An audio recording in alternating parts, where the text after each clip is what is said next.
Today on Gunbelievable, I'm going over another dubious handgun, the TM-9 from Terra Arms, specifically a TM-9 from the first batch of these pistols, which had so many problems that the manufacturer famously, and in my view falsely, claimed they were only intended for rubber bullets. I put a link to a PDF in the description which lists the allegedly affected serial numbers. If you're looking at a gun in that serial range, then this video applies. I'm going to cover the information I wish I'd known before I picked this up as efficiently as possible. This video is intended as a companion piece to the video on Forgotten Weapons, which thoroughly covers this gun's sordid history as well as its mechanical function and the shooting experience. I strongly suggest watching that if you haven't seen it already. Link in the description below. For context on size, this is a full-size handgun, about the size of a Glock 17. Here it is next to a CZ P10C, which is just a little bit smaller.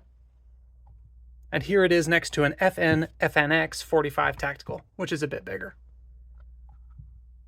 First, the grip. Now, when you pick this gun up, it feels cheap. To paraphrase the meme, it's a little bit like the Glock we have at home, but I kinda like it.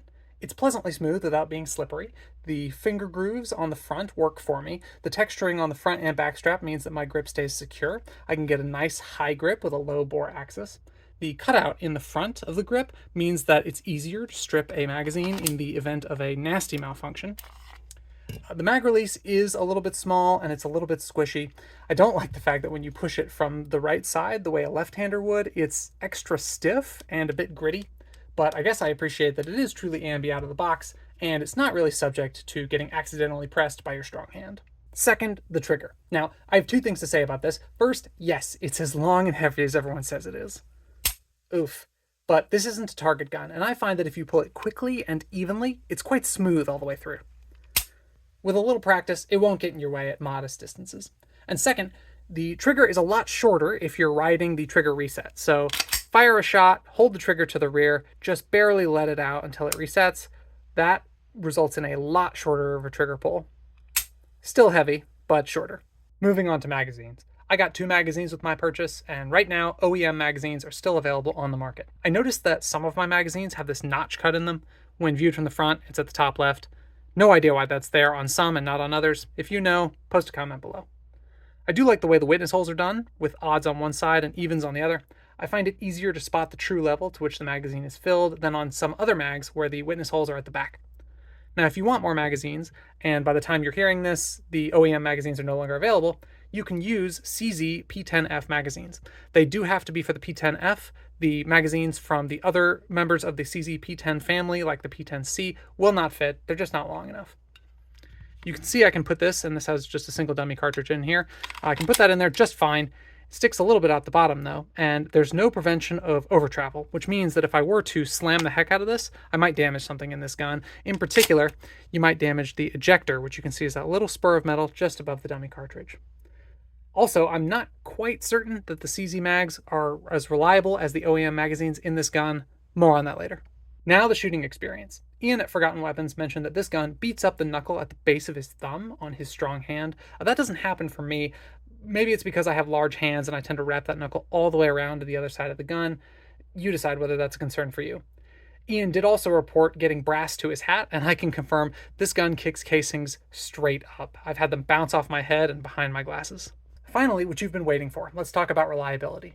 Even though the guns are famous for having problems, there is variety in this. There are videos on YouTube showing guns that run perfectly and guns that malfunction every other round. In my case, the gun mostly works. For example, in the first 100 rounds, I had exactly 2 malfunctions. Both happened when the gun was fully topped up with a full magazine and one in the chamber.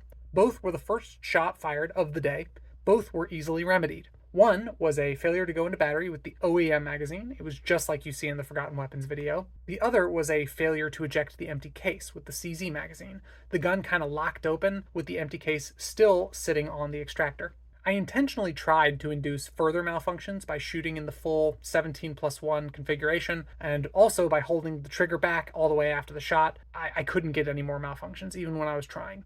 This is a lot better than the reputation of the gun would suggest, actually, and I think there are 3 possible explanations for my experience. Number 1, I lubricated the gun pretty heavily with a quality grease before shooting it. Number 2, I don't have thousands of rounds through this gun. Maybe if I shot it more problems might surface. And number 3, sheer luck. Just my particular gun, my particular magazines, my particular ammunition mostly work. I have no way of knowing which of these deserves how much credit. Your mileage may vary. One last thought on reliability. I did most of my shooting with OEM magazines, so it's noteworthy that of my 2 malfunctions, one of them happened with the CZ magazine. I also noticed something when I cycle dummy rounds through the CZ magazine.